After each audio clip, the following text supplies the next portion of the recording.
Eu sou o Maxon. Hoje eu vou falar sobre Chamado 4, Samara ressurge. Quando que a gente ia pensar que ia ter um Chamado 4, cara? Depois daquele detestável Chamado 3. E isso aqui é meio que exclusivo do Brasil. Porque, olha, só aqui mesmo para existir um Chamado 4. Porque esse filme originalmente é japonês e se chama Sadako DX.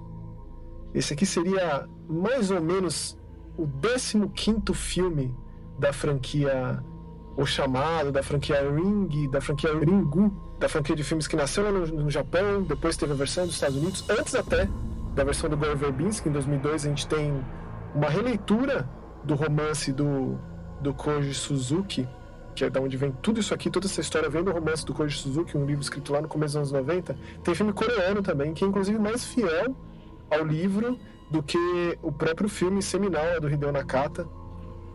Não li o livro, mas eu li muito sobre as comparações entre sinopses e, né, para saber como é que é o livro. A história é bem diferente da Sadako. Ou seja, aqui temos Samara ressurge no título. Na real não é a Samara, é a Sadako. São entidades sobrenaturais fantasmagóricas diferentes. E aí a gente tem aqui essa mistureba toda. E muita gente tem vindo falar comigo em rede social, me perguntado, mas que diabo é isso? A continuação do Chamado 3? Que filme que é esse? Como que é japonês? Eles poderiam ter feito assim um grande estardalhaço, assim, um grande rebuliço em cima do fato da gente ter pela primeira vez um filme japonês da franquia no cinema aqui. Quando o Chamado saiu em 2002, foi um sucesso, assim, um sucesso que trouxe muitos filmes, muitas produções de terror orientais, não só japonesas, para cá. Eu lembro de ter visto uma infinidade de filmes na TV a cabo, em locadora, etc e tal. Então, as coisas são distintas, não é tipo o Grito e João. Se você pega a franquia excelente também, né, Grito e João, o remake, que é dirigido também pelo Takashi Shimizu, dá para encaixar na história da Kayako. Não é uma entidade diferente, não é uma coisa recontada, adaptada, como é o caso do Chamado hollywoodiano, lá, do Gore Verbinski, com a Naomi Watts, etc. Então é uma confusão danada. Então isso aqui é um filme diferente, é algo por si só.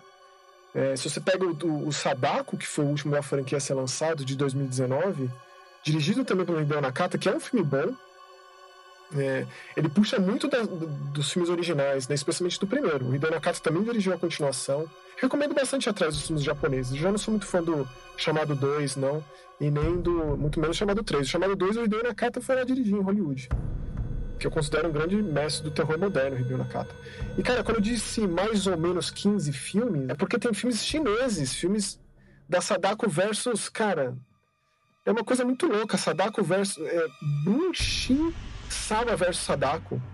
E tem o número 2 também, tem tipo Sadako Returned, Hikiko-san versus Sadako, Sadako versus Dixia. Então tem uma infinidade de coisas, é muito difícil de serem encontradas. Aliás, muitos dos filmes da franquia, como o próprio filme coreano, eu assisti no YouTube. Tem muito filme YouTube inteiro.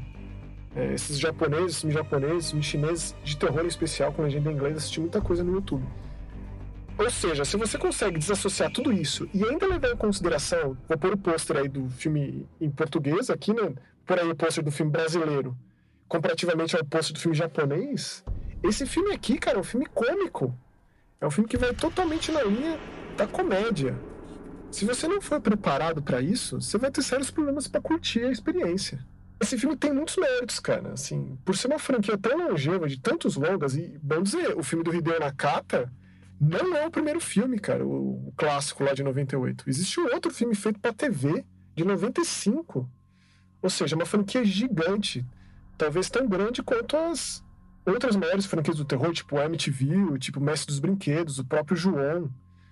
São franquias gigantescas. Esse aqui, justamente por ter tanta coisa, ele tenta umas ideias diferentes, né? O Sadako 3D, ele tentou essa coisa de modernizar, né, a Sadako, de abandonar o lance da fita VHS, colocar o digital. O Chamado 3 tentou ir por essa linha também, falhou magistralmente, assim, eu acho muito inferior aos dois Sadako 3D, que, na minha opinião, os japoneses são os que eu gosto menos. Esse aqui, ele vai nessa linha, né, de tornar a Sadako viral. Então a gente tem aqui muitas mortes acontecendo no Japão, de pessoas que assistiram esse vídeo maldito, e tem a nossa protagonista, uma estudante muito inteligente, vivida pela Fuka Koshiba, né, Ayaka. E ela tá ali num programa de TV, batendo de frente com os pensamentos de um xamã, um tanto quanto picareta, que fala que, tipo, se milhões de pessoas assistirem, se esse vídeo chegar a milhões de pessoas, vai ser o fim da humanidade. Então é um tom muito megalomaníaco e muito exagerado. É muito cômico que a franquia nunca tinha ido para esses caminhos antes. Então vai muito da expectativa. Você vai ao cinema esperando um filme de terror, esperando uma continuação do Chamado 3. Você vai sair extremamente frustrado, revoltado, assim. É bem complexo essa questão. Ou então, se você for assistir, tipo, o 15º de um filme de uma franquia tão longa, você vai ver que tem coisa original aí, sim. Como, por exemplo, como que a Samara aparece para as pessoas? Por que são 24 horas e não 7 dias, como é o clássico? Né? E como remete a vírus. Originalmente no livro e também no filme coreano, vai muito mais para essa linha de vírus, da epidemia. A história da Sadako não foi morta pelo seu pai, né? Depois da mãe ter se suicidado e jogada no poço enquanto criança. A história original, a Sadako já era adulta. Ela foi estuprada por um médico em um sanatório que ela visitou o pai doente. Nesse sentido, lá tinha toda essa história, né? Esse médico que a estuprou, ele tava com varíola. E aí a Samara ali, e aí a Sadako fica ali muito tempo ainda viva no fundo do poço, e depois é construído um resort ali, e ela projeta todo esse ódio, né, já fantasmagórico em uma fita. Muito do conteúdo que a gente vê dessa fita por conta, não é uma coisa filmada, né, são tipo memórias colocadas ali no celuloide e tal. É uma história muito interessante de ir atrás, de descobrir e tal, que é uma coisa diferente da Samara. Sempre bom pontuar. Sadako e Samara são entidades diferentes. Então assim, cara, vou ser muito honesto, isso aqui não é um filme ruim. Eu acho que ele é válido, tem ideias boas. Nem sempre a execução é boa, as atuações... Cara, esse lance do cômico, você tem que muito embarcar nisso. Nos efeitos especiais, na forma como a Sadako aparece, né? Mas tem umas coisas originais, como eu disse, por exemplo, o vídeo ele é particular de cada pessoa, é uma perspectiva em primeira pessoa, da Sadako saindo do poço, e aí quando ela sai desse poço em primeira pessoa, tem um lugar de onde a pessoa está assistindo esse negócio. Então dá uma coisa macabra, assim, né? E aí aparece uma pessoa próxima, por exemplo, a filha, que tem muito contato com a mãe, ama bastante a mãe, passa a ver a mãe ali, fantasmagórica, e o cabelo crescendo. Então, tipo, sabe, não é muito bem executado, mas é original. Eu nunca tinha visto isso na franquia antes. Então eu vou sempre para esse lado. Se eu recomendaria, olha, cara, só para o maior aficionado pela franquia que eu conheço. Sendo muito honesto, a gente tem visto tantas franquias de terror voltando de forma tão eficaz, né? Pô, acabei de assistir o novo A Morte do Demônio, que é excelente. Pânico tá numa fase muito boa, a gente vai ter Premonição logo mais. Mestre dos Brinquedos nunca deixou de acontecer, a série do Chuck tem sido um fenômeno incrível, então infelizmente não é a vez de acontecer com o Chamado. Triste, mas quem sabe esse renascimento de tantas franquias do terror não faça a Sadako, Samara voltar para um filme muito bom, para um filme decente que merece, assim, para ser muito honesto. E ó, antes de fechar, eu gravei um vídeo, Mais Que Horror, sobre a Sadako quando ela foi lançada como personagem, como assassina no Dead by Daylight.